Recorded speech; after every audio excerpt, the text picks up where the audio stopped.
میت کس کو کہتے ہیں؟ جو انسان مر جاتا ہے اس کو میت کہتے ہیں. تو اللہ رب العالمین قرآن مجید میں فرماتا ہے کہ اے محمد صلی اللہ علیہ وسلم آپ کو بھی ایک دن موت آنے والی ہے، آپ کو بھی مرنا ہے. اب اس کا کوئی انکار کر سکتے ہیں؟ موت کا کوئی انکار نہیں کر سکتے ہیں. اب اللہ رب العالمین قرآن مجید میں فرماتا ہے کہ کل نفس ذائقۃ الموت، ہر نفس کو موت کا مزہ چکھنا ہے. اب اس موت کے مزے سے، یعنی موت سے نہ کوئی پیغمبر بچ سکا، نہ کوئی ولی بچ سکا، نہ کوئی بزرگان دین بچ سکے، کوئی نہیں بچ سکے. جب قرآن کی آیت جب آ گئی کہ کل نفس ذائقۃ الموت، ہر نفس کو موت کا مزہ چکھنا ہے، یہاں تک کہ قیامت والے دن اللہ رب العالمین جو روح کو قبض کرنے والا جو فرشتہ اس کو اللہ رب العالمین حکم دیں گے کہ اے روح کو قبض کرنے والے فرشتے ملک الموت، تو اپنے آپ کو موت دے دے، اور صرف زندہ رہنے والی ذات اللہ کی ہے. جب قرآن کی آیت آ گئی کل نفس ذائقۃ الموت، ہر نفس کو موت کا مزہ چکھنا ہے، یہاں تک کہ جو فرشتہ انسانوں کے روحوں کو قبض کرتا ہے اس کو بھی ایک دن مرنا ہے. اب اس آیت کا اگر کوئی انکار کرتے ہیں، قرآن کی آیت کو اگر کوئی انکار کرے اور محمد صلی اللہ علیہ وسلم کی حدیث کو انکار کرے، اس کا ٹھکانہ کیا ہوتا ہے ہم بہتر جانتے ہیں. اور اللہ رب العالمین جس طریقے سے قرآن مجید میں فرماتا ہے کہ اے محمد صلی اللہ علیہ وسلم آپ کو بھی ایک دن مرنا ہے، اور ایک آیت نے فرمایا اگر یہ نبی مر جائیں تو کیا تم لوگ اپنے ایڑیوں کے بل پلٹ جاؤ گے. یہاں پر بھی محمد صلی اللہ علیہ وسلم کی وفات کا، ان کی موت کا ذکر آیا. اب یہ آیت جب نازل ہوئی، جب لوگوں کا ایمان ایک دم ڈوغلا ہو گیا تھا، کمزور ہو گیا تھا، تو ایسی صورت میں اللہ رب العالمین مسلمانوں کا عقیدہ درست کرنے کے لیے، ان کا ایمان پختہ کرنے کے لیے یہ آیت کو نازل فرمایا اگر نبی مر جائیں تو کیا تم لوگ ایڑیوں کے بل پلٹ جاؤ گے. ایڑیوں کا لفظ اس لیے استعمال کیا گیا کہ انسان جب ایڑیوں کے بل پلٹ جاتا ہے تو اس کا کوئی جسم پھر سامنے کی طرف نظر نہیں آتا. ایڑیوں پلٹ گئے کا مطلب پورا پلٹ جاتا. تو یہاں پر ذکر کیا گیا. تو اس آیت سے بھی معلوم ہوتا ہے کہ محمد صلی اللہ علیہ وسلم کو موت آنے والی ہے اور ان کو موت لاحق ہوئی. جب جناب محمد رسول اللہ صلی اللہ علیہ وسلم، جن پر ہماری جان، مال، ہماری اولاد تمام کی تمام قربان، جب محمد صلی اللہ علیہ وسلم ایک میت سے تدفین کے بعد میں، کفن دفن کے بعد میں جب واپس ہو رہے تھے تو محمد صلی اللہ علیہ وسلم کو سر میں درد شروع ہوا. جب محمد صلی اللہ علیہ وسلم کو سر میں درد شروع ہوا تو وہاں سے وہ سر میں درد کا جو مرض تھا وہ مرض جو ہے نا بڑھتا گیا یہاں تک کہ محمد صلی اللہ علیہ وسلم کی وفات ہو گئی. جب محمد صلی اللہ علیہ وسلم کی وفات ہو گئی تو وہ صحابہ کرام جو اللہ کے نبی صلی اللہ علیہ وسلم کو اپنے جان، مال، تمام کی تمام دنیا کی چیزوں سے محبوب جاننے والے، ایسے صحابہ کرام میں سے ایک صحابی اٹھتے ہیں حضرت عمر رضی اللہ عنہ اور فرماتے ہیں کہ اگر کسی نے یہ کہا کہ محمد صلی اللہ علیہ وسلم مر گئے تو میں اس کے سر کو الگ کر دوں گا، دھڑ سے اس کا سر میں کاٹ دوں گا. یہ آواز لے کر کون؟ عمر رضی اللہ عنہ مدینے کے گلیوں میں تلوار لے کر، لنگی تلوار لے کر پھر رہے تھے. جب یہ بات معلوم ہوئی حضرت ابوبکر صدیق رضی اللہ عنہ تعالیٰ عنہ کو، تو ابوبکر صدیق فوراً ممبر پر چڑھتے ہیں اور فرماتے ہیں کہ جس طریقے سے اللہ رب العالمین قرآن مجید میں فرماتا ہے کہ اے محمد صلی اللہ علیہ وسلم آپ کو بھی مرنا ہے، تو اے لوگوں جو محمد کی عبادت کرتے تھے سن لو کہ محمد کی آج موت ہو چکی ہے. جیسے اس قرآن کی آیت کو پڑھتے ہیں تو حضرت عمر ایسے جلال و قدر صحابی جو ہے فوراً وہاں پر بیٹھ جاتے ہیں اور صحابہ کرام فرماتے ہیں کہ جب ابوبکر ٹھہر کر ممبر پر اس آیت کو پڑھے تھے تو ہم کو ایسے محسوس ہوا کہ کیا قرآن کی آیت ابھی نازل ہو رہی ہے. تو اس طریقے سے جب قرآن کی آیت کو سن لیتے تھے صحابہ کرام تو ایک دم خاموش ہو جاتے تھے. کا مطلب یہ ہے کہ صحابہ کرام کا بھی یہی عقیدہ ہے کہ محمد صلی اللہ علیہ وسلم کی وفات ہوئی. اگر ان کی وفات نہیں ہوئی اگر بولے تو محمد صلی اللہ علیہ وسلم کے صحابہ پر تہمت ہے. کیا محمد صلی اللہ علیہ وسلم کو غسل نہیں دیا گیا؟ دیا گیا. یہ الگ بات ہے کہ ان کو غسل دینے کا طریقہ الگ تھا. کیا محمد صلی اللہ علیہ وسلم کو دفن نہیں کیا گیا؟ یہ بات بولنے میں شرم محسوس کرنے کی اور ایمان کم ہونے کی کوئی بات نہیں. اگر یہ ایسے بولیں گے تو ایمان گھٹ ہے، نہیں تو نہیں ہے. ایک دم کھلی بات. ان کو قبر میں دفنایا گیا. اگر ہم یہ بات کہتے ہیں کہ محمد صلی اللہ علیہ وسلم کی وفات نہیں ہوئی تو تمام کے تمام صحابہ کرام پر جن کے تعلق سے اللہ رب العالمین قرآن مجید میں فرماتا ہے کہ رضی اللہ عنہ و رضوا، اے صحابہ تم لوگ اللہ سے راضی ہو گئے اور اللہ تم سے راضی ہو گیا، اس آیت کا ہم انکار کرنے والے بن جائیں گے؟ یہ ہم نہیں کہہ سکتے. تو صحابہ کرام کا بھی یہی عقیدہ تھا کہ محمد صلی اللہ علیہ وسلم کی وفات ہوئی اور وہ مر چکے.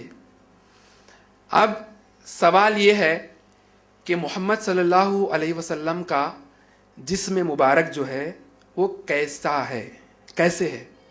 تو ہمارا یہ مسلمانوں کا عقیدہ ہونا چاہیے قرآن و حدیث کی روشنی میں کہ جتنے بھی انبیاء کرام جب مر جاتے ہیں تو جہاں وہ مرتے ہیں وہیں پر ان کو دفن کیا جاتا ہے، اور جب ان کو وہیں پر دفن کیا جاتا ہے تو ان کے جسم کو نہ مٹی کھاتی ہے نہ کیڑے اندر جو ہوتے ہیں ان کے جسم کو دھکا نہیں پہنچاتے. یہ ایک دم اٹل اور مدلل بات ہے، یہ غلط بات نہیں ہے. تو یہ اگر ہمارا عقیدہ ہے تو ہم سچے عقیدے والے ہیں. اگر نہیں ہے تو پھر جا کے ان لوگوں کے ساتھ شریک ہو جانا اور جو جامع نظامیہ کا فتویٰ ہے اس کو بھی پشے پوش ڈال دینا اور جھنڈے لینا. جھنڈے نہیں، جھنڈے لے کے پھرو، جھنڈے کے ڈنڈے بن جاؤ اور جھنڈے کو لے کے لٹک جاؤ. ہم جنت میں نہیں جا سکتے.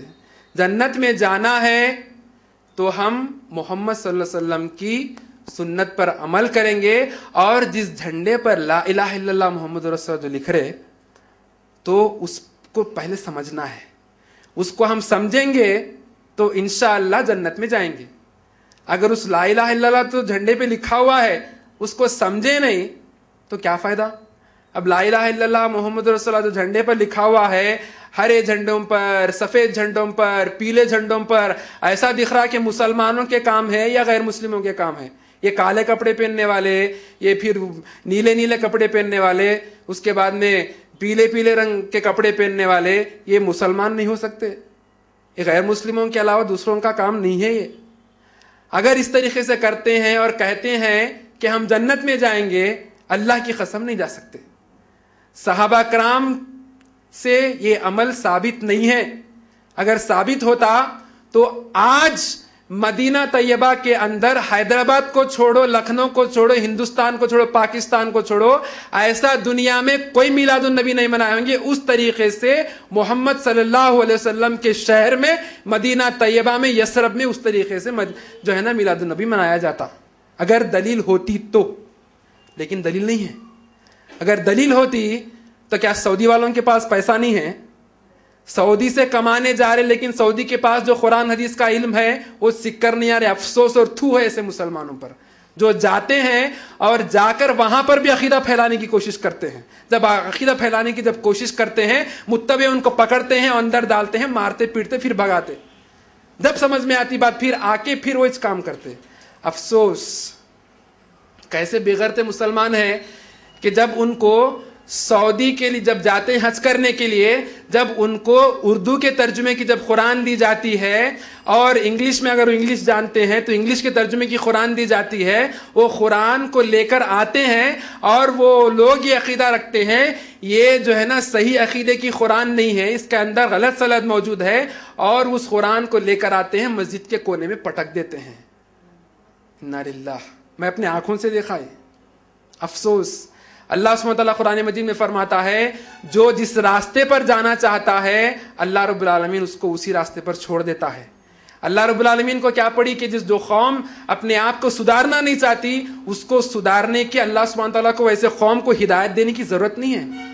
اللہ رب العالمین فرماتا ہے اسی قرآن سے گمراہ ہوں گے اور اسی قرآن سے جو ہے نا ہدایت پائیں گے.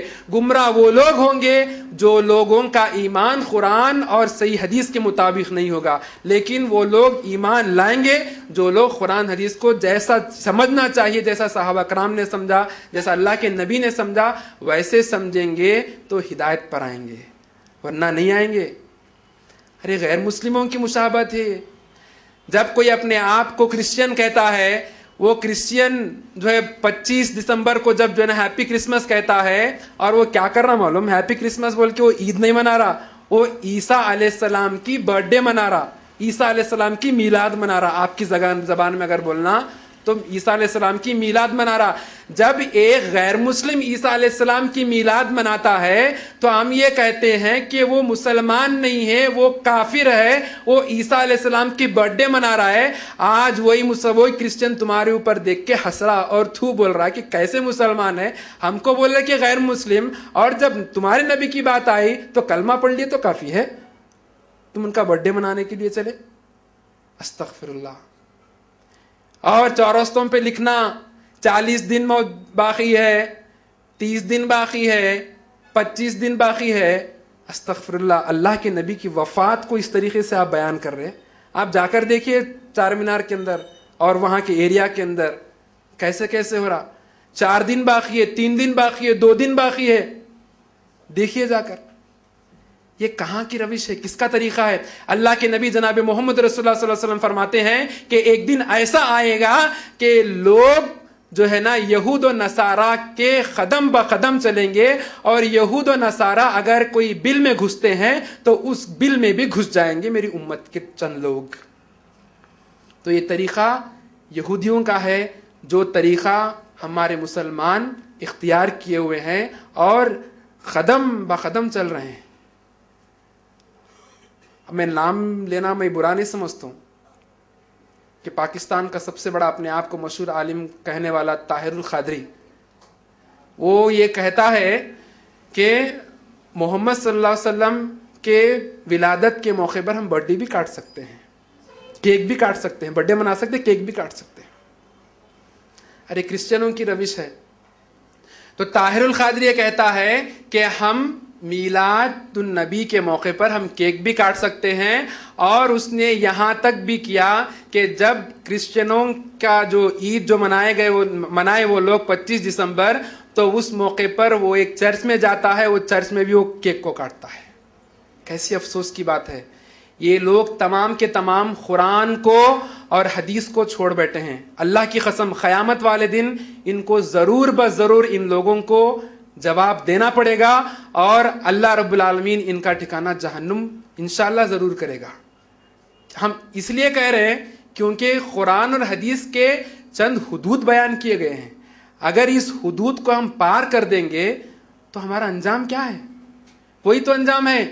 اسی لیے اللہ کے نبی صلی اللہ علیہ وسلم فرماتے ہیں کہ اے لوگوں, میرا درجہ جس طریقے سے نصرانیوں نے عیسیٰ علیہ السلام کا جو درجہ تھا اس درجے سے ان کو اٹھا کر ایک دم بہت زیادہ بڑھا دیا اور اللہ کے درجے کو ان کو پہنچا دیا.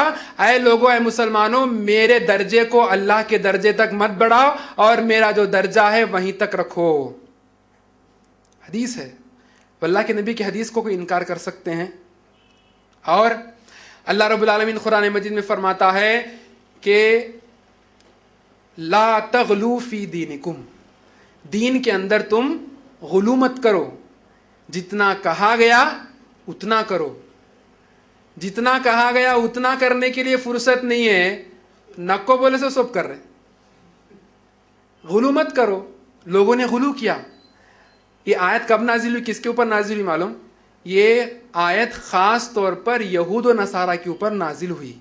وہ اس لیے نازل ہوئی کہ یہودیوں نے عزیر علیہ السلام کو اللہ کا بیٹا کہا, اور نصرانیوں نے عیسیٰ علیہ السلام کو اللہ کا بیٹا کہا, اور یہاں تک کہ کہا کہ عیسیٰ جو ہے وہ خدا ہے خود. اس وجہ سے اللہ نے آیت کو نازل کی کہ دین میں غلو مت کرو. لیکن افسوس ہمارے مسلمانوں کی کہ مسلمان بھی ایسے نقش قدم پہ چل رہے ہیں, مسلمان بھی یہ کہنے لگے کہ جو محمد دنیا میں ہے مدینے کے اندر وہ عرش پر بھی ہے. عرش پر کون ہے؟ عرش پر اللہ ہے. اللہ کے درجے کو ہم محمد کو بڑھا دیں گے؟ استغفر اللہ، نہیں، غلط ہے. اور اللہ کے نبی صلی اللہ علیہ وسلم کی اور ایک حدیث ہے جس کے اندر اللہ کے نبی صلی اللہ علیہ وسلم اللہ سبحانہ وتعالیٰ سے دعا کر رہے ہیں مرض الموت کے اندر، تقریباً موت قریب ہے. اللہ سبحانہ وتعالیٰ سے محمد صلی اللہ علیہ وسلم دعا کر رہے ہیں، فرما رہے ہیں کہ یا رب العالمین میرے خبر کو سجدہ گاہ مت بنا، میرے خبر کو سجدہ گاہ مت بنا. اگر یہ جو حدیث اگر کوئی جانتے ہیں تو وہ لوگ اپنے سامنے اپنے مریدوں کو، اپنے ماننے والوں کو اپنے سامنے سجدہ کرنے سے روکیں گے. لیکن آج جو ہندوستان کے اندر، پاکستان کے اندر جتنے بھی ممالک ہیں، ان ملکوں کے اندر جو بھی خبر پرستی جو ہو رہی ہے، تو اس سے دلیل ملتی ہے کہ جو جن کو ولی اللہ کہہ کر ان کی خبروں پر جو سجدہ کیا جا رہا ہے، تو وہ جب باحیات تھے تو باحیات تھے، جب بھی لوگ ان کے سامنے سجدہ کرتے تھے تو ان کی حالت ان کے مرنے کے بعد ان کے خبر پر بھی وہی حالت ہو رہی ہے. اللہ کے نبی صلی اللہ علیہ وسلم نے دعا کی اللہ سے کہ یا رب العالمین نے میرے خبر کو سجدہ گاہ مت بنا، اور الحمدللہ آج تک اللہ سبحانہ تعالیٰ نے ان کی اس دعا کو قبول فرمائے اور آج تک ان کی خبر پر کوئی سجدہ نہیں کرتا. جب حج کے لیے جاتے ہیں وہاں پر بھی نہیں چھوڑتے بدماش، وہاں پر بھی ٹھہرنے کی کوشش کرتے، ادب سے ٹھہرنے کی کوشش کرتے. وہاں کے پولیس لوگوں کو دیکھ لیتے، دیکھ کے بولتے، ڈنڈا لے کے تیار رہتے اور کہتے ہیں کہ ایسا میں نہیں کرنا، یہ غلط ہے. تو یہ احادیث کو اور قرآن کی آیتوں کو ہم کب سمجھیں گے اور کب اپنی زندگیوں کے اندر اس کو ہم عمل کریں گے؟ اور اللہ سبحانہ تعالیٰ قرآن مجید میں فرماتا ہے کہ جو محمد صلی اللہ علیہ وسلم تم کو دے اس کو لے لو، اور جس کو محمد صلی اللہ علیہ وسلم جو کام سے تم کو روک دے اس سے رک جاؤ. یہ تمام چیزیں، تمام کام محمد صلی اللہ علیہ وسلم نہیں دیے. اگر دیے تو لینا، اگر نہیں دیے تو نہیں لینا. یہ جہاں کی روش ہے وہیں پہ پلٹا دینا. اللہ سبحانہ وتعالیٰ قرآن مجید میں آیت میں فرماتا ہے کہ فردو الی اللہ و رسولی، اگر مسلمانوں تمہارے درمیان کوئی مسئلہ پیش آئے، اگر کوئی بات پر بحث ہو رہی ہے، کوئی پوائنٹ ایسا آ گیا کہ تم لوگ آپس میں لڑ جھگڑ رہے ہو، تو ویسے عمل کو تم کیا کرنا؟ اللہ اور اس کے رسول کی طرف پلٹا دینا. یعنی قرآن اور حدیث میں اس عمل کا جو حل ہے اس حل کو ٹٹولنا. جو بھی مسئلہ ہو، چاہے محمد صلی اللہ علیہ وسلم اور جو ہمارا عقیدہ آج کا جو عنوان ہے، یہ عنوان کے تعلق سے رہنے دیجئے، یعنی محمد صلی اللہ علیہ وسلم کے تعلق سے ہم کیا عقیدہ رکھنا چاہیے وہ رہنے دیجئے، یا نماز کا طریقہ رہنے دیجئے، یا زندگی کا کوئی بھی مسئلہ رہنے دیجئے. تمام کے تمام چیزیں ہم اگر دین اور اسلام سمجھ کر کر رہے ہیں، اگر وہ عمل قرآن اور حدیث میں موجود نہیں ہے، اور وہ عمل میں اگر ہم کو کنفیوژن ہے، سمجھ میں نہیں آ رہا کہ عمل کرنا یا نہیں کرنا، تو عمل کے تعلق سے ہم کیا کرنا؟ قرآن حدیث کی طرف لوٹا دینا. فردو الی اللہ و رسولہ، اللہ کی طرف اور اپنے کے رسول کی طرف. اللہ کی طرف یعنی کس کے طرف؟ قرآن مجید کی طرف. اور رسول کی طرف یعنی محمد صلی اللہ علیہ وسلم کی احادیث مبارکہ کی طرف.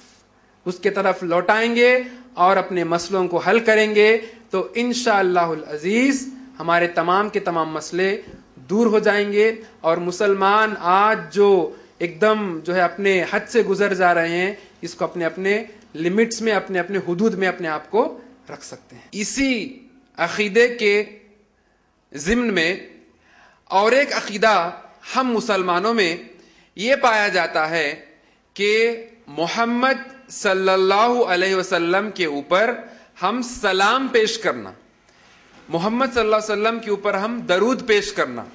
اور لوگ یہ قرآن کی آیت کو دلیل بناتے ہیں، اور جس طریقے سے اللہ رب العالمین قرآن مجید میں فرماتا ہے کہ ان اللہ و ملائکتہ صلوا علی النبی یا ایھا الذین آمنوا صلوا علیہ وسلموا تسلیما.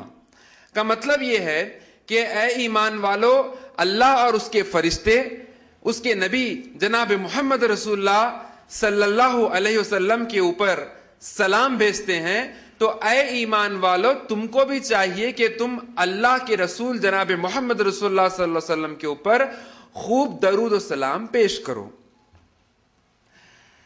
تو سامعین اکرام، اس آیت میں اللہ رب العالمین ایمان والوں کو، مسلمانوں کو یہ حکم دے رہا ہے کہ ہم محمد صلی اللہ علیہ وسلم کے اوپر سلام پیش کریں. تو اب کس طریقے سے سلام پیش کرے؟ اب محمد صلی اللہ علیہ وسلم کے اوپر سلام پیش کرنا یہ ہمارا ایک عقیدہ ہے. جس طریقے سے آج کے بیان کا عنوان یہ ہے کہ محمد صلی اللہ علیہ وسلم اور ہمارا عقیدہ، تو اس عنوان کے اندر یہ بھی حصہ ہے کہ محمد صلی اللہ علیہ وسلم کے اوپر سلام بھیجنے کے لیے، ان پر درود بھیجنے کا حکم اللہ رب العالمین قرآن مجید میں دیتا ہے. تو لہٰذا ہم یہ عقیدہ رکھتے ہیں کہ محمد صلی اللہ علیہ وسلم کے اوپر ہم درود و سلام پیش کریں. تو اب سوال یہ ہے کہ درود و سلام کیسے پیش کریں؟ ہمارے مرضی کے مطابق پیش کریں، یا جس طریقے سے اللہ کے نبی جناب محمد رسول اللہ صلی اللہ علیہ وسلم نے سلام پیش کر کے صحابہ کرام کو بتایا، اور جس طریقے سے صحابہ کرام نے سلام کو پیش کیا اس طریقے سے کرے. تو ہمارا عقیدہ ہونا چاہیے، اور ہمارا عقیدہ ہے کہ جس طریقے سے محمد صلی اللہ علیہ وسلم نے سلام کا جو طریقہ ہم کو سکھایا، اور جس طریقے سے صحابہ کرام نے سلام کا طریقے کو سکھا، اس طریقے سے ہم جو ہے نا سلام پیش کریں گے. کیونکہ اللہ رب العالمین قرآن مجید میں فرماتا ہے کہ اے محمد صلی اللہ علیہ وسلم، اگر وہ لوگ تم جیسے اور تمہارے صحابہ کی جیسے اگر وہ لوگ ایمان لائیں گے، تو جب وہ لوگ ہدایت پر ہے، کا مطلب یہ ہے کہ اگر ہم کو ہدایت اگر ہونا ہے کون سے بھی تعلق سے، تو محمد صلی اللہ علیہ وسلم کا طریقہ اور صحابہ کرام کا طریقہ اور ان کا طریقہ جیسے وہ کرتے تھے ویسے ہم کرنا ہے. تو سلام کا طریقہ اللہ کے نبی صلی اللہ علیہ وسلم نے ہم کو اس طریقے سے سکھایا. جب ہم نماز میں تشہد میں بیٹھتے ہیں تو ہم کیا فرماتے ہیں، ہم کیا پڑھتے ہیں کہ التحیات للہ والصلوات والطیبات السلام علیک ایھا النبی ورحمۃ اللہ وبرکاتہ. یہ ہے سلام کا طریقہ. نہ کہ ہمارے معاشرے کے اندر جو سلام کا طریقہ جو عام ہے کہ الصلاۃ والسلام علیک یا رسول اللہ، الصلاۃ والسلام علیک یا حبیب اللہ. یہ سلام کا طریقہ قرآن اور حدیث کے روشنی میں ثابت نہیں ہے. قرآن اور حدیث کی روشنی سے یہ سلام کا طریقہ ثابت نہیں ہے.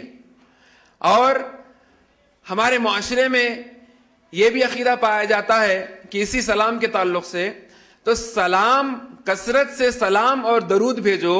اب درود ہم کیسے بھیجیں گے؟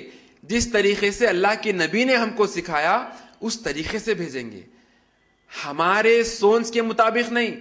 ہم کو یہ درس دیا گیا ہے کہ ہم محمد صلی اللہ علیہ وسلم کے اوپر جو ہے درود اس طریقے سے بھیجے کہ ہم جو درود ابراہیم پڑھتے ہیں، یعنی اللہم صلی علی محمد وعلی آل محمد کما صلیت علی ابراہیم وعلی آل ابراہیم انک حمید مجید، اللہم بارک علی محمد وعلی آل محمد کما بارکت علی ابراہیم وعلی آل ابراہیم انک حمید مجید.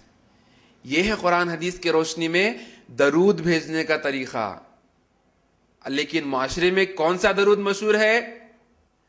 درود کون سا مشہور ہے؟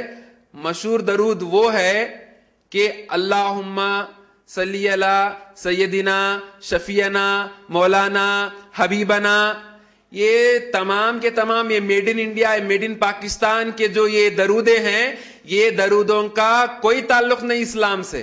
اگر ہم لوگ واقع میں محمد صلی اللہ علیہ وسلم کے اوپر درود بھیجنا چاہتے ہیں اور سلام بھیجنا چاہتے ہیں، تو درود اور سلام صرف اور صرف اسی طریقے سے ہم پیش کر سکتے ہیں جس طریقے سے اللہ کے نبی نے ہم کو سکھایا اور جس طریقے سے صحابہ کرام نے اس کو سکھا. اگر اس طریقے سے ہم لوگ عمل کریں گے تو ہمارا درود اور ہمارا سلام محمد صلی اللہ علیہ وسلم تک پیش کیا جائے گا. اور ہمارا یہ بھی عقیدہ ہے کہ درود و سلام ہم جو محمد صلی اللہ علیہ وسلم کے اوپر جو پیش کرنا ہے تو اسی طریقے سے پیش کریں جس طریقے سے صحابہ کرام نے اللہ کے نبی صلی اللہ علیہ وسلم کے پاس سے سیکھا اور جس طریقے سے اللہ کے نبی صلی اللہ علیہ وسلم نے ہم کو سکھایا. اور افسوس کہ ہمارے مسلمانوں میں یہ بھی عقیدہ ہے کہ جب نعت شریف کی محفلیں سجتی ہے، جب یہ درود السلام کی محفلیں سجتی ہیں، تو ان محفلوں میں محمد صلی اللہ علیہ وسلم وہاں پر تشریف لاتے ہیں. یہ کیسا عقیدہ ہے؟ یہ عقیدہ قرآن و حدیث سے ثابت نہیں ہے. جس طریقے سے ہم نے بیان کے کچھ ہی دیر پہلے ہم نے یہ بات کو ہم نے سمجھا کہ محمد صلی اللہ علیہ وسلم کو بھی موت آنے والی ہے، اور اللہ رب العالمین قرآن مجید میں محمد صلی اللہ علیہ وسلم کے موت کے تعلق سے، ان کے وفات کے تعلق سے اللہ رب العالمین قرآن مجید میں ذکر فرمایا ہے، اور اس طریقے سے محمد صلی اللہ علیہ وسلم کی بھی موت ہوئی ہے. اور چاہے وہ اللہ کے نبی ہو یا عام انسان ہو، جب ان کا انتقال ہو گیا تو پھر وہ دوبارہ دنیا میں آنے کے امکانات نہیں ہیں.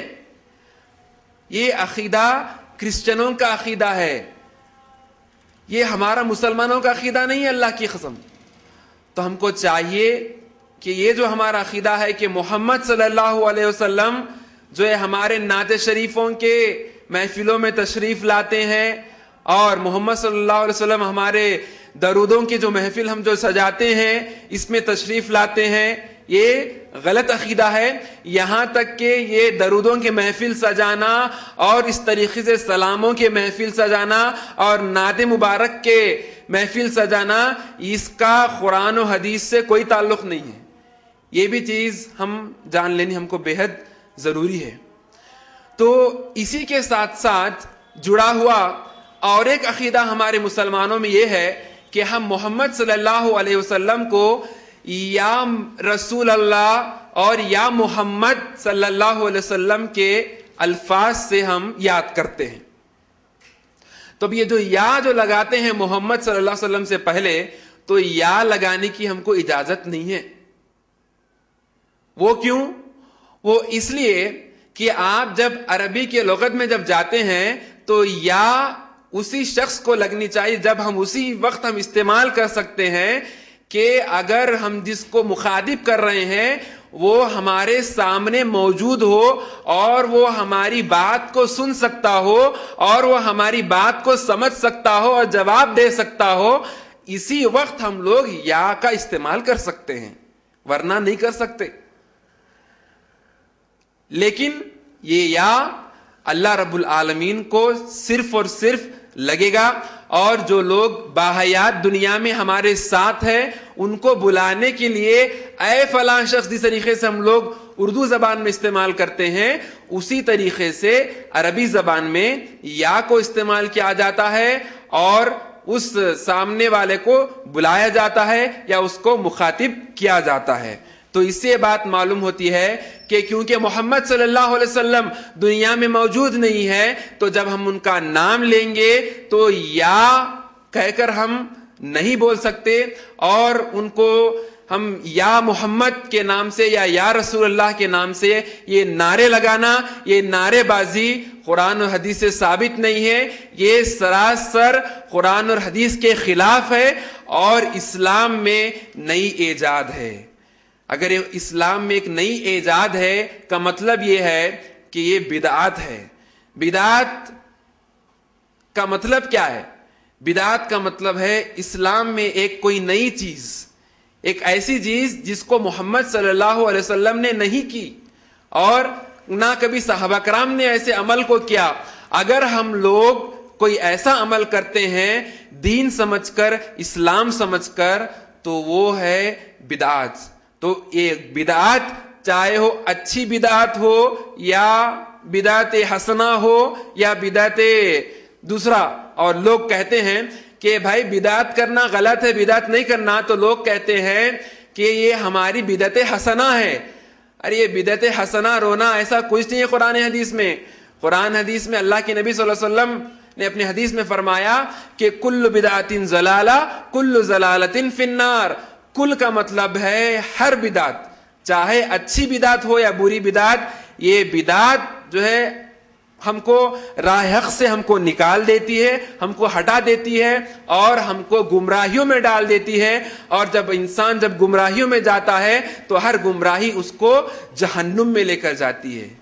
جب ہم لوگوں کو اس بدعت کے تعلق سے سمجھانے کی کوشش کرتے ہیں تو لوگ بڑے چالاک اور ہوشیار طریقے سے ہم کو جواب یہ دیتے ہیں کہ دیکھو دیکھو, حضرت عمر کے دور میں جب لوگ تراویح کی نماز جو ہے الگ الگ اکیلے اکیلے جب پڑھ رہے تھے تو حضرت عمر نے یہ کیا کہ لوگوں کو جمع کیا اور جمع کر کے لوگوں سے کہا کہ تم لوگ جماعت بنا کر تراویح کی نماز کو ادا کرو, یہ اچھی بدعت ہے, بدعت حسنہ ہے.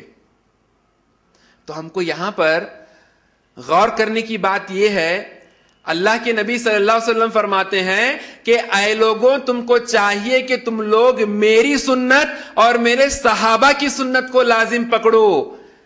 جب محمد صلی اللہ علیہ وسلم کچھ عمل کرتے ہیں وہ ہمارے لیے سنت ہے, اگر کوئی اللہ کے نبی صلی اللہ علیہ وسلم کی صحابہ کوئی عمل کرتے ہیں وہ بھی ہمارے لیے سنت ہے. اور اس سے بات معلوم ہوتی ہے کہ حضرت عمر کا جو عمل ہے وہ بدعت نہیں ہے, وہ حضرت عمر کی سنت ہے. اور اسی طرح سے ہمارے مسلمانوں میں محمد صلی اللہ علیہ وسلم کے تعلق سے اور یہ بھی عقیدہ رکھا ہے لوگوں نے کہ محمد صلی اللہ علیہ وسلم غیب کا علم رکھتے ہیں. تو محمد صلی اللہ علیہ وسلم جو غیب کا علم رکھتے ہیں, اس کے تفصیلات میں ہم جانے سے پہلے ہم کو پہلے یہ چیز جاننا بے حد ضروری ہے کہ آخر غیب کسے کہتے ہیں, غیب کا مطلب کیا ہے, اور کیا محمد صلی اللہ علیہ وسلم کو واقعی غیب کا علم تھا. تو یہ چیز ہم جاننی ضروری ہے. تو غیب کا مطلب یہ ہے کہ بغیر کسی ذریعے سے کسی آدمی کو کسی تعلق سے علم ہو جائے, اسے کہتے ہیں غیب. غیب کا مطلب کیا ہے؟ بغیر کسی ذریعے سے, یعنی بغیر کسی سورس سے سامنے والے آدمی کو فلاں چیز جو وہ نہیں دیکھ سکتا, وہ چیز کا اس کو اگر علم ہو جائے تو اسے کہتے ہیں غیب.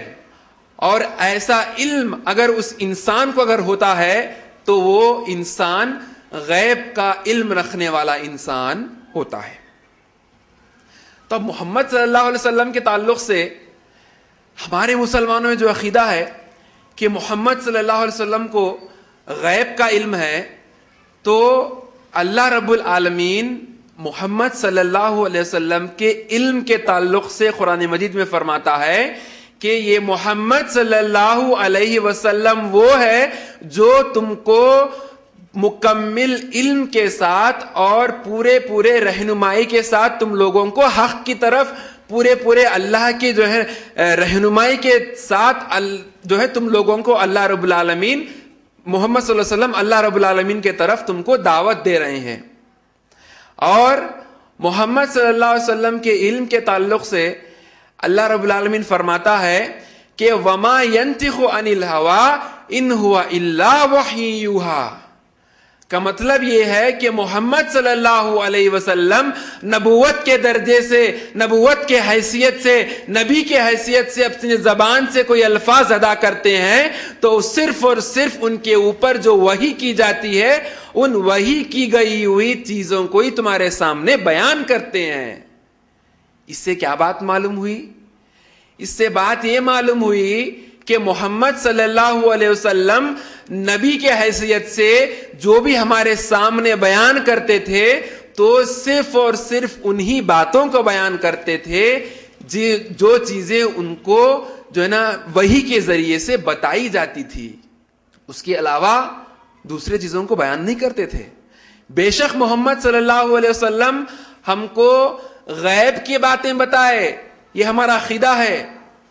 جنت غیب ہے, جہنم غیب ہے, اللہ رب العالمین کو ہم نے نہیں دیکھا, ہم نے فرشتوں کو نہیں دیکھا, ہم نے جنوں کو نہیں دیکھا, یوم آخرت پر ہمارا ایمان ہے.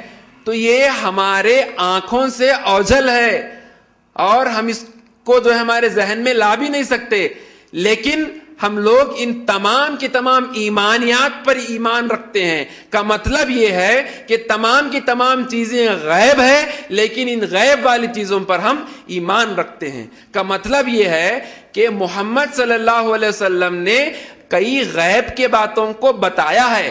اس کا مطلب یہ نہیں کہ محمد صلی اللہ علیہ وسلم کو غیب کا علم ہے۔ غیب کا علم رکھنا الگ چیز ہے، الگ بات ہے، اور غیب کی باتوں کو بتانا الگ چیز ہے۔ غیب کی باتوں کو بتانے کا مطلب یہ ہے کہ وہ محمد صلی اللہ علیہ وسلم کے اوپر جو اللہ سبحانہ وتعالیٰ کے جانب سے جو وحی آتی تھی، تو وحی کے ذریعے سے لوگوں کو غیب کی باتیں بتاتے تھے۔ اس کا مطلب یہ نہیں کہ محمد صلی اللہ علیہ وسلم کو غیب کا علم ہے۔ اگر ہم یہ عقیدہ رکھتے ہیں کہ محمد صلی اللہ علیہ وسلم کو غیب کا علم ہے، نعوذ باللہ، تو محمد صلی اللہ علیہ وسلم کے اوپر تہمت ہے۔ وہ کیسے تہمت ہے؟ تہمت اسی لیے ہے کہ اما عائشہ رضی اللہ عنہ کے اوپر جب تہمت لگائی گئی تو محمد صلی اللہ علیہ وسلم اللہ رب العالمین کے جانب سے وحی کا انتظار کرتے ہیں، اور اپنی زبان سے اما عائشہ رضی اللہ عنہ کے پاک دامنی کے تعلق سے کوئی الفاظ بیان نہیں کرتے، یہاں تک کہ اللہ رب العالمین کے جانب سے یہ وحی آتی ہے کہ یہ عائشہ پاک دامن ہے۔ جب اللہ کے نبی صلی اللہ علیہ وسلم نبوت کی زبان سے، نبی کے حیثیت سے لوگوں کے سامنے اعلان کرتے ہیں، اور یہ بات معلوم ہوتی ہے کہ اما عائشہ رضی اللہ عنہا جو ہے نا پاک دامن ہے۔ اگر ہم یہ عقیدہ رکھتے ہیں کہ محمد صلی اللہ علیہ وسلم کو غیب کا علم تھا، تو یہ بہت بڑی ہماری غلطی ہے۔ تو ہم کو چاہیے کہ ہم ہمارا عقیدہ درست کریں۔ اگر ہم یہ سمجھتے ہیں کہ محمد صلی اللہ علیہ وسلم کو غیب کا علم تھا، تو محمد صلی اللہ علیہ وسلم کے اوپر بہت بڑی تہمت ہے۔ وہ کیسے؟ جنگوں میں اسلام کو آگے لانے کے لیے اور کلمہ طیبہ کو لوگوں کے سامنے پیش کرنے کے لیے کئی مشکلوں کا سامنا پیش ہونا پڑا، اور کئی مشکلیں آئیں صحابہ کرام کے درمیان۔ تو ایسی صورت میں ہزاروں کی تعداد میں صحابہ کرام اپنی جان کو دے دیے۔ تو ایسی صورت میں اگر محمد صلی اللہ علیہ وسلم کو غیب کا علم اگر تھا، تو محمد صلی اللہ علیہ وسلم غیب سے جو ہے لوگوں کی مدد کر سکتے تھے، صحابہ کرام کی مدد کر سکتے تھے، اور صحابہ کرام کو جنگ میں جانے سے روک سکتے تھے کہ فلاں فلاں صحابی اب شہید ہونے والے ہیں، فلاں فلاں صحابی اب جو ہے نا مر جانے والے ہیں۔ اس طریقے سے اگر محمد صلی اللہ علیہ وسلم کو علم ہوتا تو اتنے سارے ہزاروں کی تعداد میں صحابہ کرام شہید نہ ہوتے۔ تو اس سامعین اکرام، ان تمام کی تمام باتوں سے ہم کو یہ معلوم ہوتا ہے کہ محمد صلی اللہ علیہ وسلم کو غیب کا علم نہیں تھا۔ وآخر الدعوانا ان الحمدللہ رب العالمین۔ السلام علیکم ورحمۃ اللہ وبرکاتہ۔ یا وجیہ الدین والکرم وحلیف العلم والحکم، نبی نبی نبی نبی نبی نبی نبی نبی، یا رسول